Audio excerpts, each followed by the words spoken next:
Now, on this InvestTalk podcast, Justin Klein listens to your questions and provides unbiased answers. Whereas large industrials, they tend to ebb and flow with corporate R&D, corporate CapEx spending, etc. And GE is certainly along the lines of that. The chart is definitely in a downtrend, and it's definitely not cheap enough yet. InvestTalk, over 43 million downloads and counting. Your participation makes it unique. 888-99-CHART.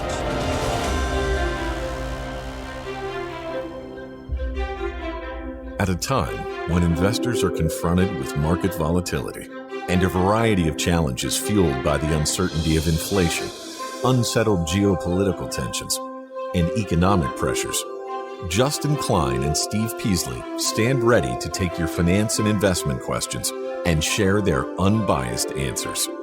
This is InvestTalk, independent thinking, shared success. InvestTalk is made possible by KPP Financial, a registered investment advisor firm serving clients throughout the United States. The clarity for your path forward starts now. Here is KPP Chief Executive Officer, Financial Advisor, Justin Klein. Good afternoon, fellow investors, and welcome back to InvestTalk. This is our Monday, July 18th, 2022 edition. I'm Justin Klein, and I'm excited for this hour with you.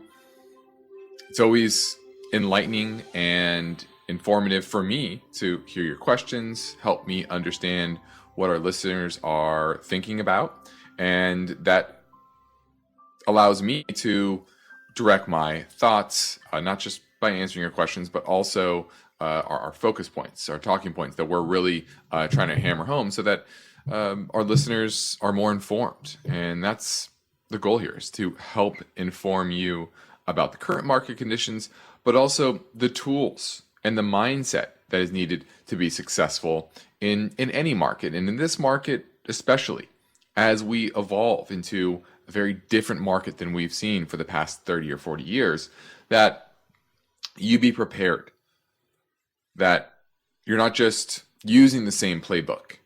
There's some similarities, which is focusing on good companies, consistent businesses, not chasing returns, not being emotional. Those are the tools that will help you make better decisions with your money, with your investment dollars.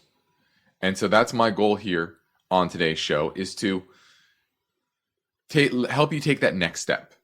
And that's really what it's about. You're not going to make a giant leap overnight. It's one step at a time, just like anything. I grew up, I played a lot of basketball. And, when I was in junior high, I wasn't that great. Through high school, I took one step at a time. I played every single day. And I slowly got better and better and better. And that's what the investing game is about as well, which is just putting one foot in front of the other and learning different lessons. And the number one lesson is to stay disciplined, not chase headlines and not chase returns. So I'm here ready to answer your phone calls and questions on our 24-hour listener line, which is 888-99-CHART, whether that's live, 4 to 5 Pacific time, or it's after hours on our toll-free, on that same number, 888-99-CHART.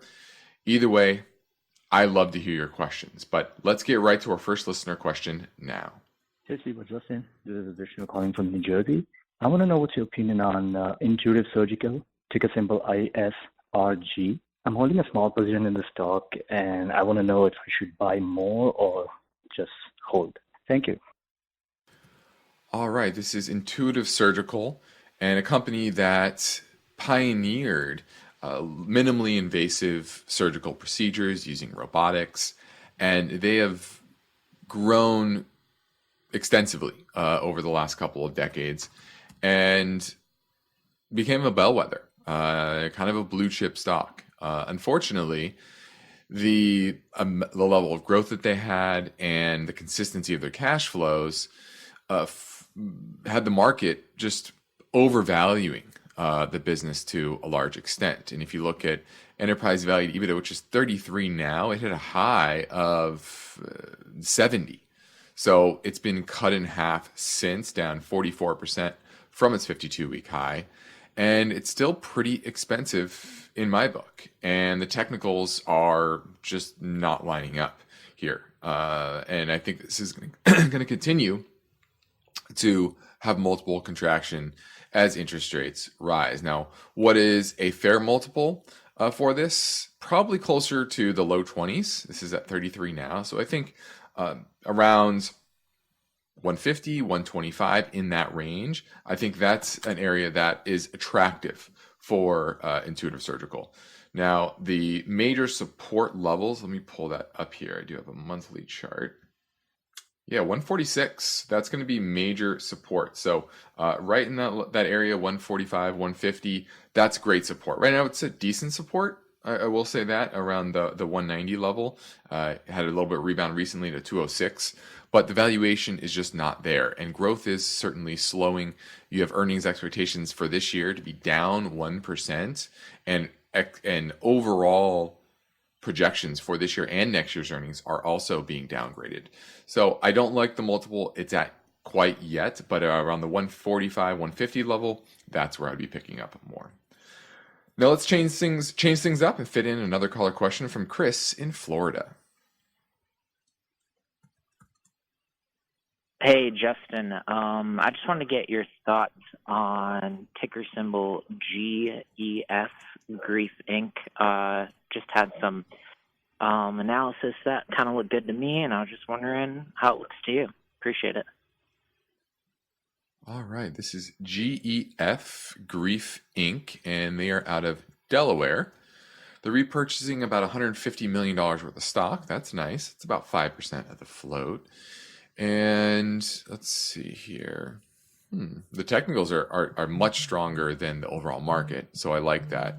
Its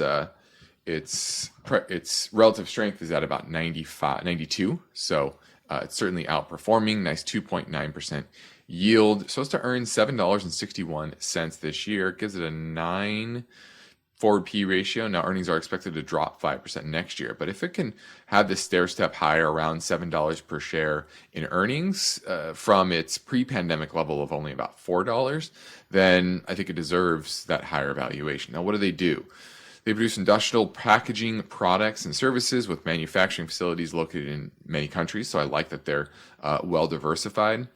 They have a ton of different industrial packaging products, and I like the industrial space as a whole. So I'm going to give this one a thumbs up. I kind of like it. I like the technicals. I like that it's fairly cheap. Enterprise value to EBIT about 7.5. Historically, this is near the low end of its longer-term range. So I'm going to give Greif Inc. a thumbs up. Now it's InvestTalk Monday, and that probably means over the weekend you thought a few questions, and maybe it's time for you to give us a call and ask them so we can give you our unbiased answers at 888-99-CHART.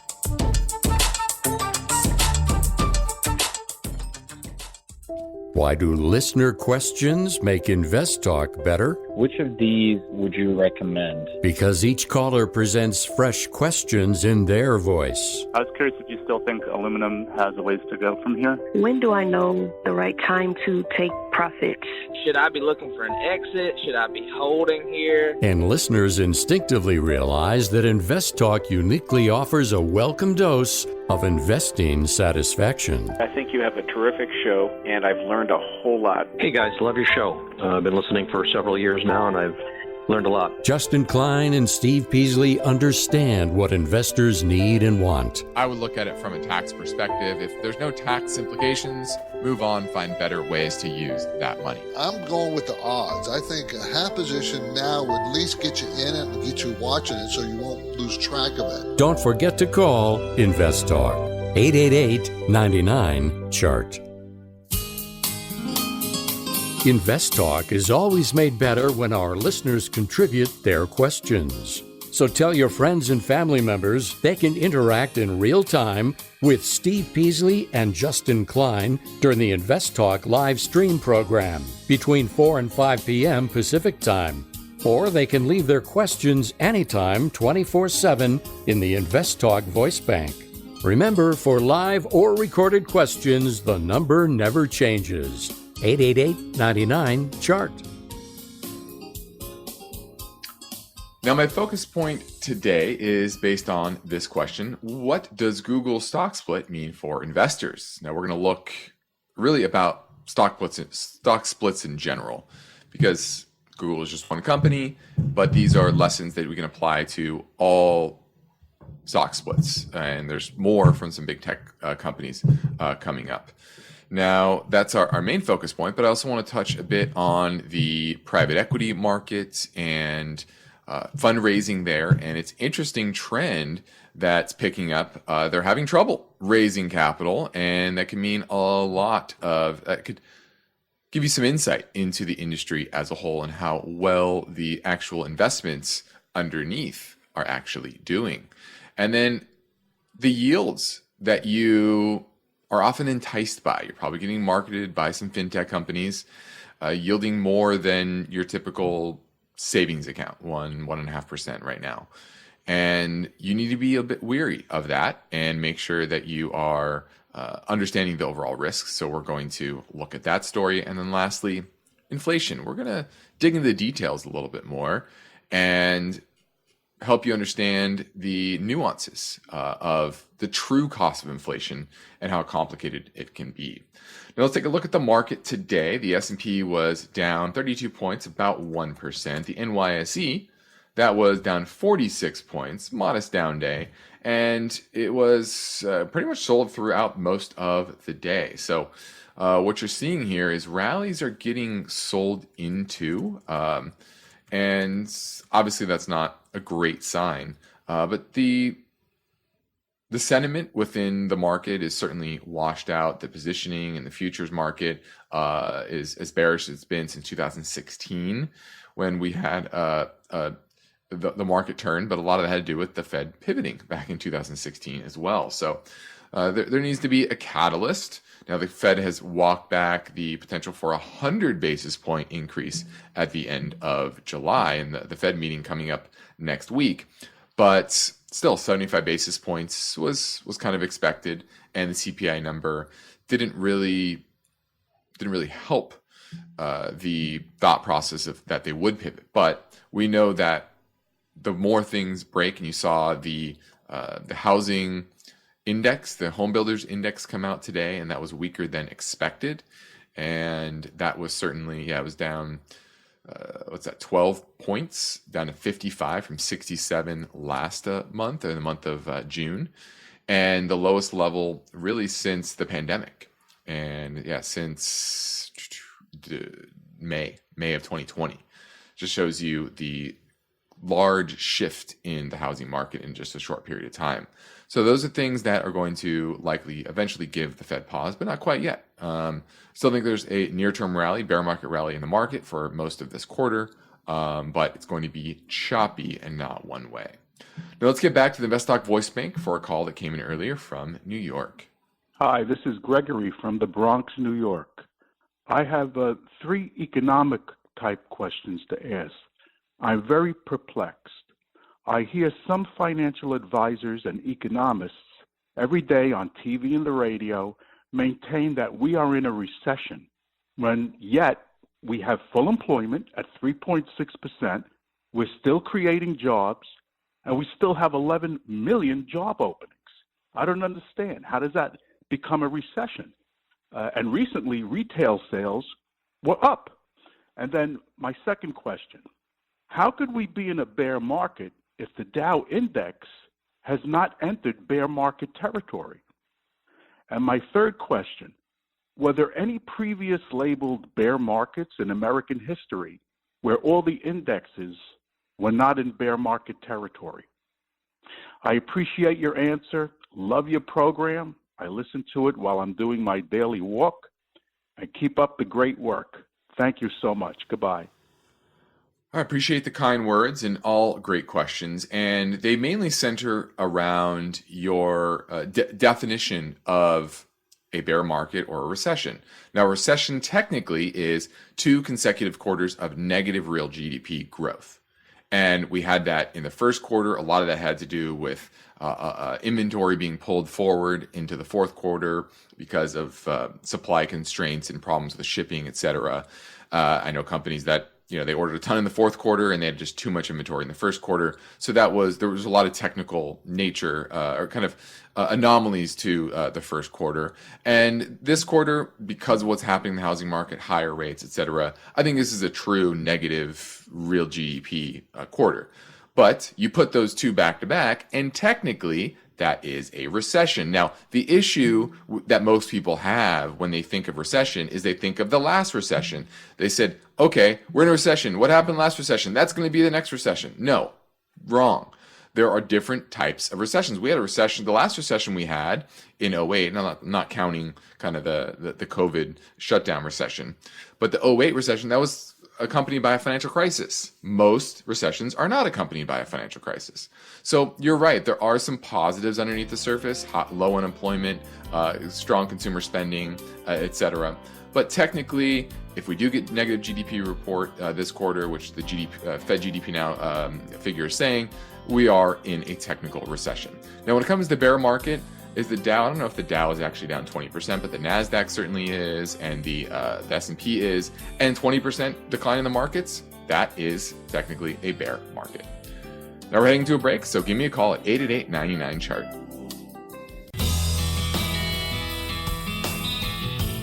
Have you heard about Riskalyze? It's a brief question and answer form that you fill out online. Steve Peasley and Justin Klein will also get a copy of your responses. They can use the Riskalyze results to help you formulate a strategy that fits your investing risk tolerance. Learn more anytime and take the Riskalyze quiz at InvestTalk.com. Now I want to follow up on that last caller because I had to rush to a break, but I did do an analysis real quick, just looking at the Dow, because you did mention the Dow, and I didn't know, is the Dow down 20%, the technical version of a bear market? And the answer is actually no, it's down 19.76% peak to trough. Now that's from let's see, what's the peak? Peak was back in, pulled up a different chart. Peak was back in January, looks like, early January, and the low is in, let's say, June 17th. So that's peak to trough, January 3rd to June 17th. But does 19.7 feel different than 20.2 to investors? The answer is pretty much no. Okay, so don't get too tied to the technical definition of these things. Who decided that a bear market is 20%? Maybe your definition is 25%. Maybe it's 15%. I think for every person, a bad market, a market that causes stress, is a bit different depending on your risk tolerance level. So some people, 30% volatility is a lot. To some, it's garden variety investing in the market because, hey, they invest in tech stocks, for example, and the NASDAQ. Okay, so that's number one. Don't get too tied to these technical definitions of a bear market or recession. Number two, don't follow the Dow. This is why I don't know what the Dow has really done, because it's 30 stocks. It's price weighted. It is by far the worst index you could follow if you're trying to understand what's happening in the market. Its weighting is off whack. Its sector weighting doesn't make sense. It's not a good representation of what stocks are doing. So why people follow it, I think it's just, frankly, habit. It's been around a long time, so it's easy to look at long-term charts. But once again, it's 30 stocks, and it doesn't really matter. The S&P is 500 stocks. I rather look at the NYSE. That's 2,500 stocks. Okay, so the Dow is 30 different positions, and it doesn't mean a whole lot. And it's heavily weighted toward healthcare, 23%, 16% technology, 13% industrial, 13% consumer cyclical, only 1% basic materials, only 3% energy, 0 utilities. There are no utilities in the Dow Jones Industrial Average. Are utilities important to the market? Are utilities important to dividend investors? Absolutely, but the Dow is not showing you that. And United Health is 11% of the Dow. Why? Just because it has a high price. It's not the biggest company in it, right? Microsoft's in there, and it's a lot bigger than United Health, and that's only 5% of the Dow. So don't follow the Dow. The Dow means nothing. Absolutely nothing. Let's go to Robert in San Leandro. Wants to talk about the market. Hey, good afternoon, Justin. I got a quick question for you. Suppose I'm buying this XYZ stock at $50 a share, and then I decide, you know what, I'm going to take a short position also at $50 a share, and the short position goes to 25, and I exit out. I want to know on that short position that I exit out, while I still have my long position, I am assuming that I have to pay taxes on that short position because it was a gain. Yep. And then some time passes and, it goes up to, say, $60, and I say, you know what? I want to get out of this stock, and I sell my long position at $60. So I made money on the short side. I made money on the long side. Am I thinking about this correctly? Yeah, absolutely. What you're talking about is going short against the box. It's when you're long and short the same position. Yeah. Yeah. Typically, there's a cost to the short, right? You're borrowing the actual shares, so there's some carrying cost to the short position. But you're right that you can have it go down and make some money on the short side, and then if it goes up, you could sell it for a profit eventually if it goes up enough. But that's, once again, a big if. It's not something I would do. I don't see a reason for executing that particular strategy. Typically, short against the box, a good example of using that strategy is, let's say you've owned a position, you're long a stock for 11 months, and you think you should sell it, but you want to wait for the full year to get to long-term capital gains. Well, you could short it, short against the box for a month. There's some carrying cost to that, but it's typically minor, and especially if you're only holding it for a month, and then you have no risk. It goes up, goes down. There's no risk to being short against the box because you make money on the long if it goes up, and you lose money on the short, and vice versa. And so then you get to the year mark of the long. You sell the long, you cover the short, and then now you've captured that long-term capital gains. While that last month you don't have that exposure to the stock. So that's one way to do that, but I wouldn't try to execute that just as like a strategy because it really doesn't make a whole lot of sense. Thanks for the call. Now, on the next Invest Talk, the story behind this question: could 3 different investment buckets be right for your strategy? Steve will get that story tomorrow, but for now, I'm Justin Klein, and I'm going to take your questions live at 888-99-CHART. This is it, the putt to win the tournament. If you sink it, the championship is yours. But on your backswing, your hat falls over your eyes. Is this how you're running your business? Poor visibility because you're still relying on spreadsheets and outdated financial software. To see the full picture, you need to upgrade to NetSuite by Oracle. NetSuite is the #1 cloud financial system that gives you the full picture of your business. With visibility and control of your financials, inventory, HR, planning, budgeting, and more. NetSuite is everything you need, all in one place. You can automate your manual processes and close your books in no time, while staying well ahead of your competition. 93% of surveyed businesses increase their visibility and control after upgrading to NetSuite. Over 31,000 businesses already use NetSuite. This summer, NetSuite has a special financing program for those ready to upgrade at netsuite.com/investtalk. Head to netsuite.com/investtalk for this special one-of-a-kind financing offer on the #1 financial system for growing businesses. netsuite.com/InvestTalk. netsuite.com/InvestTalk. Progressive Snapshot can save you money based on how you drive and how much you drive. So the safer you drive, the more money you could save. Now, if you didn't hear that because you were looking at your phone while driving, let me say it again. Seriously, put down your phone. That is so unsafe. If you didn't do stuff like use your phone while driving, you could save money with Progressive Snapshot. But saving or not, just put it down. And if you did hear it the first time because you weren't looking at your phone, nice work. You'd love Snapshot from Progressive because it rewards safe drivers. Progressive Casualty Insurance Company and Affiliates. Snapshot not available in California and North Carolina or from all agents.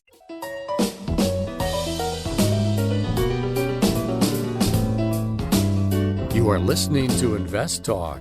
Every Friday on the program and the podcast, Steve Peasley shares highlights from the newest edition of the KPP Premium Newsletter. Listen Fridays to Invest Talk. And now, Steve and Justin welcome your calls and questions. 888-99-CHART.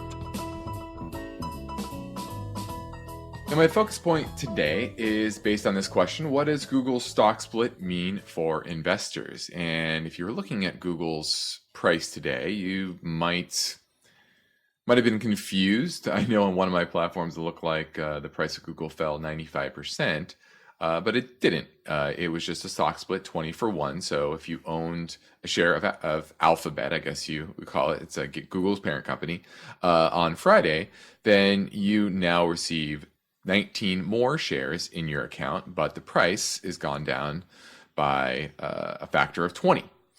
And a lot of people like to buy in front of these type of events. And I think that's a very common thing for the average person to do. And historically, there has been a near-term boost to the stock price when you have the looking like it's cheaper. Instead of Google trading for, over $3,000 per share, now it's trading for $180 per share. Take a look. Google L is closed today, actually down, $109 per share, excuse me. So, yeah, it was trading over 2,000. So, a lot of people think, oh, it's cheaper because of this. Reality is, it's not. There's no change to the valuation. It's not cheaper or more expensive due to a stock split. So that's the first lesson everybody needs to learn. Once again, historically, there is a short-term boost because people who maybe couldn't afford it before can go in and buy some shares. I think it's changed a bit for a couple of reasons. One, our commissions are now 0. So, doing these little purchases aren't as difficult. And you can now buy fractions of shares on most platforms. Robinhood is a good example. But a lot of the big platforms have allowed that as well. Fidelity, TD Ameritrade, etc. So if you couldn't buy one share at $2,000 of Alphabet before, well, now you could buy 1/10 of a share, and it was the same thing, right, as a stock split. So I think a lot of that juice behind a stock split is gone.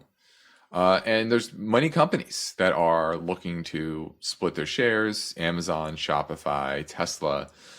They're all, I know Tesla has a vote on August 4th. I think Amazon and Shopify, they've already split their shares and to make it look more attractive. But this is one of the missteps most investors make. And once again, long term, it doesn't change the performance of the company because it all comes down to their business and their business trends. And Google was down today,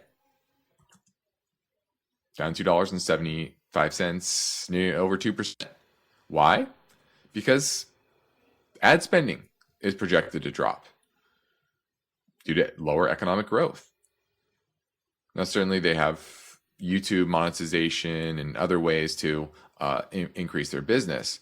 But overall, this is an economic environment that is going to force downgrades of earnings, and it's going to be an environment where Google or Alphabet here struggles.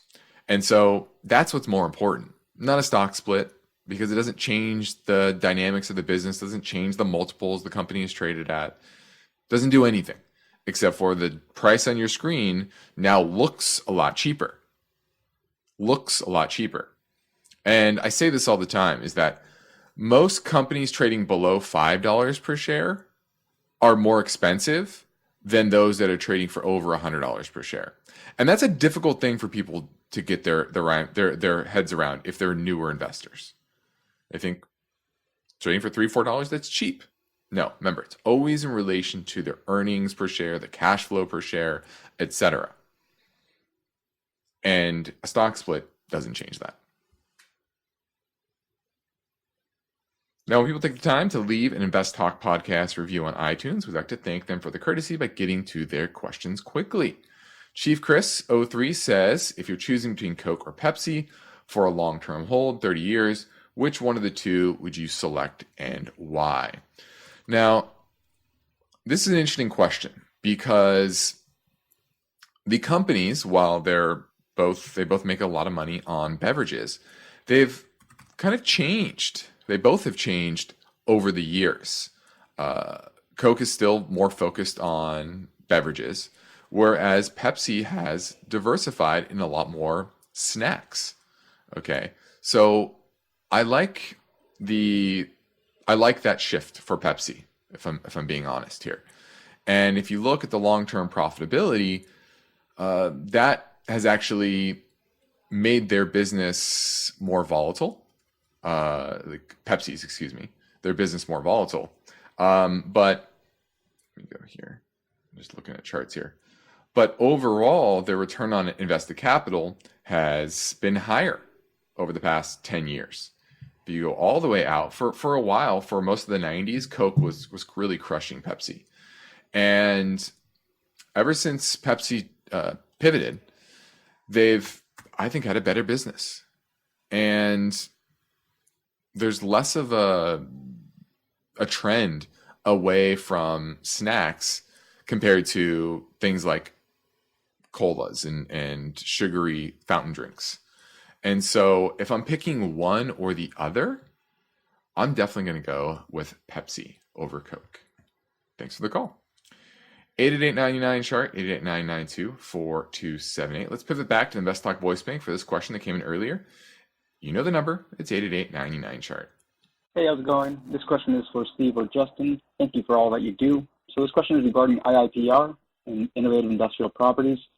So IIPR's tenant, Kings Garden, defaulted on Friday. They defaulted on their July rent, totaling $2.2 million.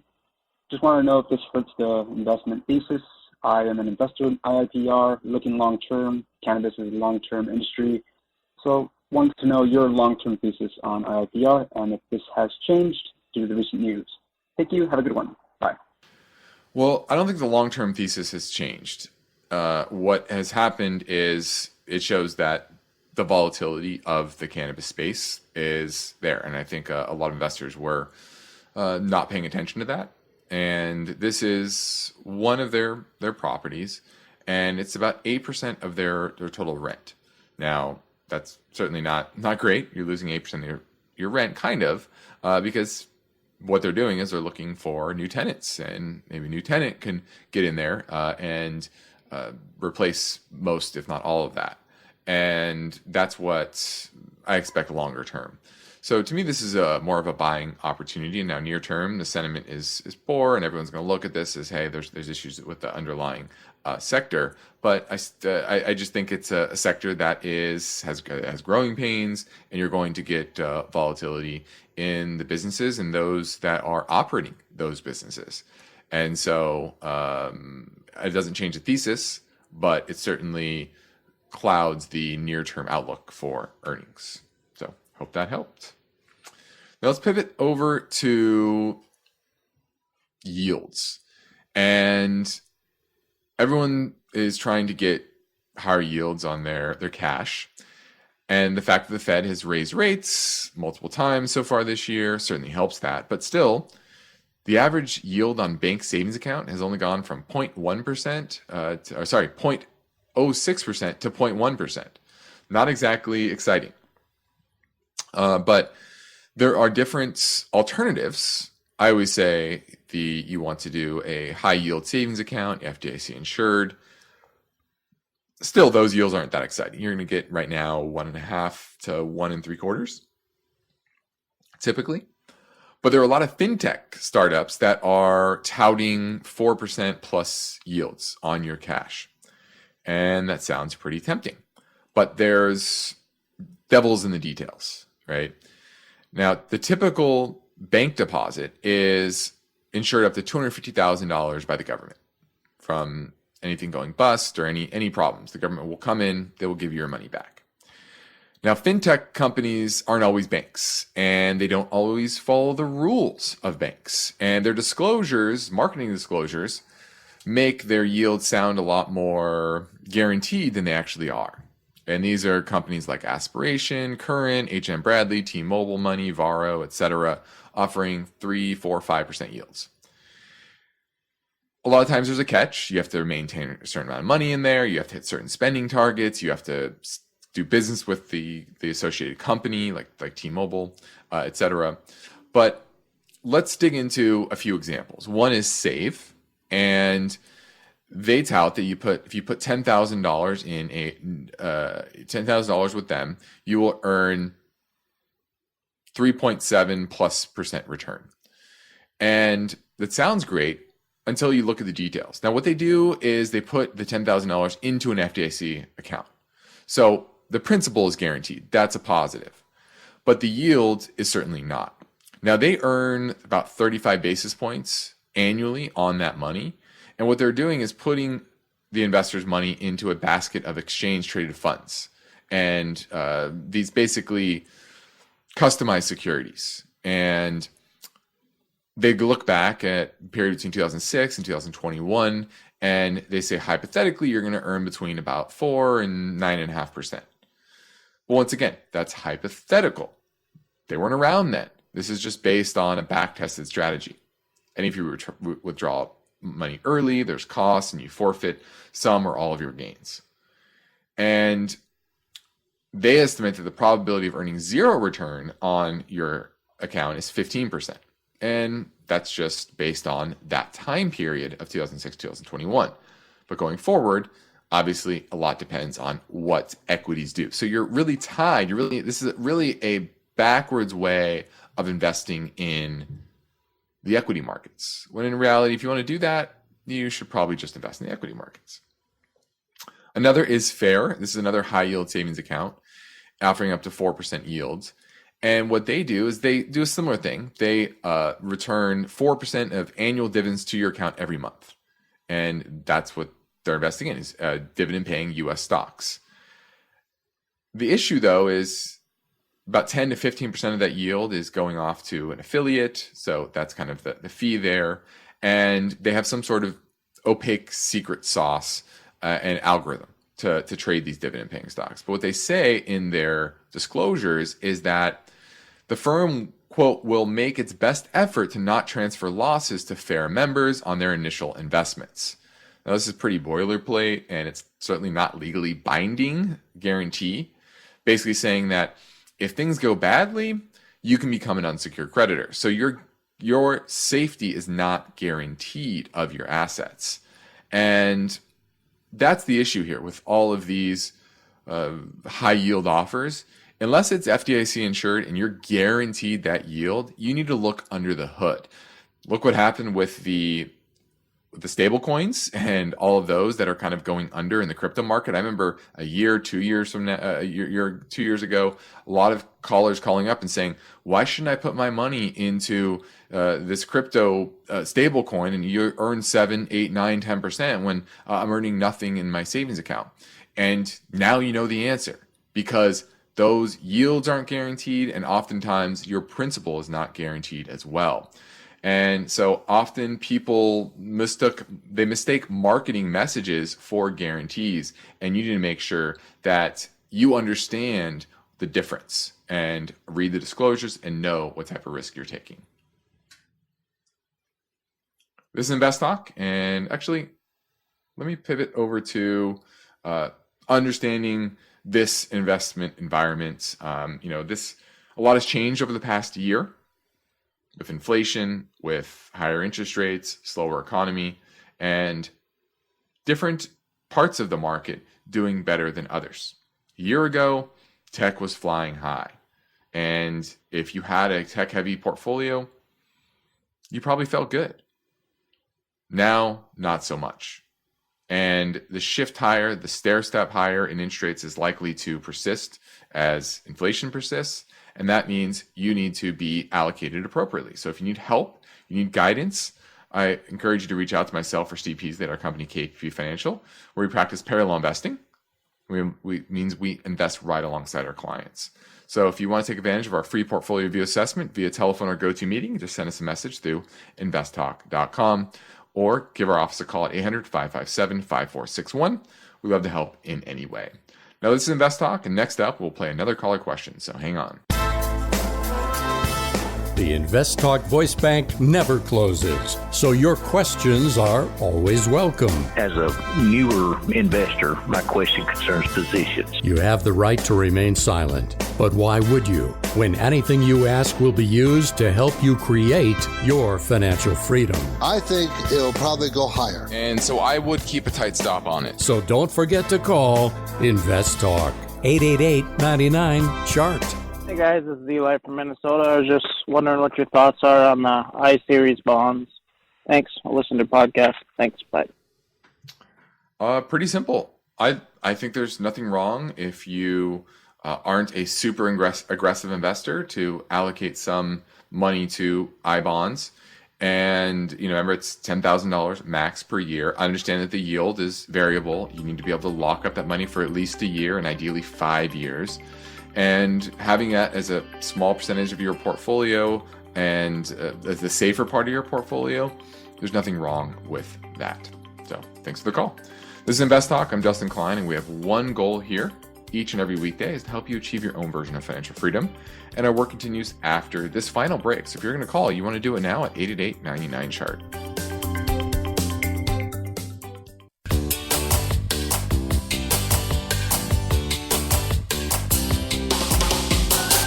Each day, InvestTalk listeners submit their finance and investment questions via phone or email. Would you like your question to be put near the top of the list? Just take a minute or two to leave a review and rating for InvestTalk at iTunes. And be sure to include a brief question with your iTunes review comments. Hello, Justin or Steve. This is Todd in Birmingham. A big fan of the show, and Justin, I am enjoying your Friday videos on YouTube. I would like you at some point, if you could, to do a video on Fibonacci retracements and to help us to understand what that entails. My question today is, what have I got wrong? I purchased KBWP, Invesco Property Casualty, back in March with the idea that insurance would be something that people would have to buy even during hard times. It's down 12%. Should I buy more, hold, or sell? Thank you. All right, this is KBWP, the Invesco KBW Property and Casualty Insurance ETF.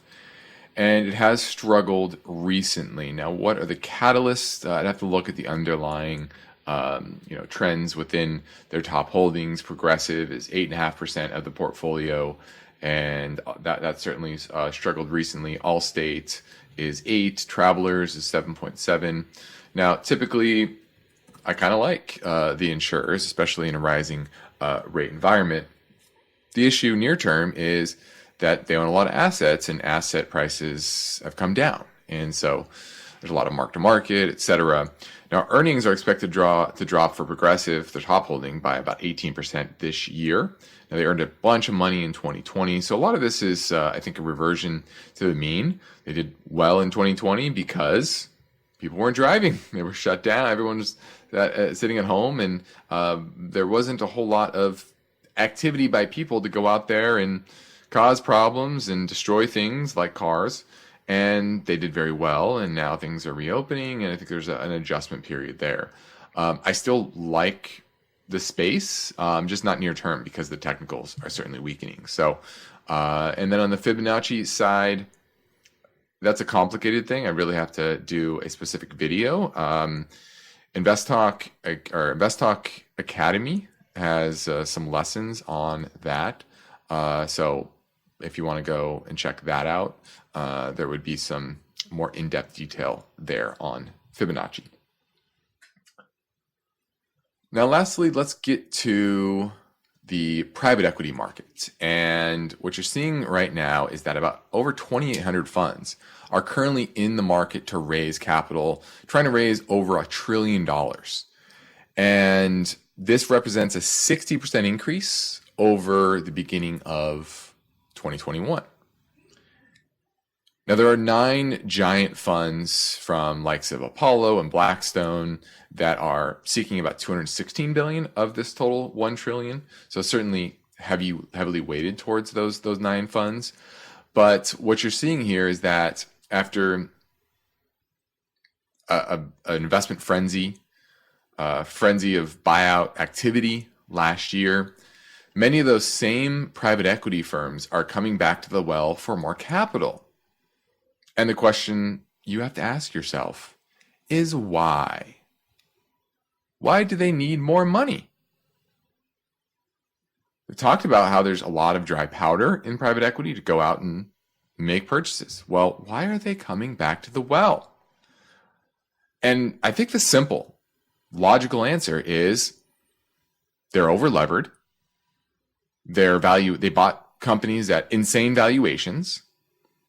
And the stellar performance across the industry for many years was because of simply leverage and low cost of debt. And now that tailwind is becoming a headwind. And there's less IPOs, so a lot of the companies they purchase privately it's becoming a lot more difficult to cash out in the public markets. So that's part of it. And the dollar volume of global buyouts have dropped 44% in the second quarter.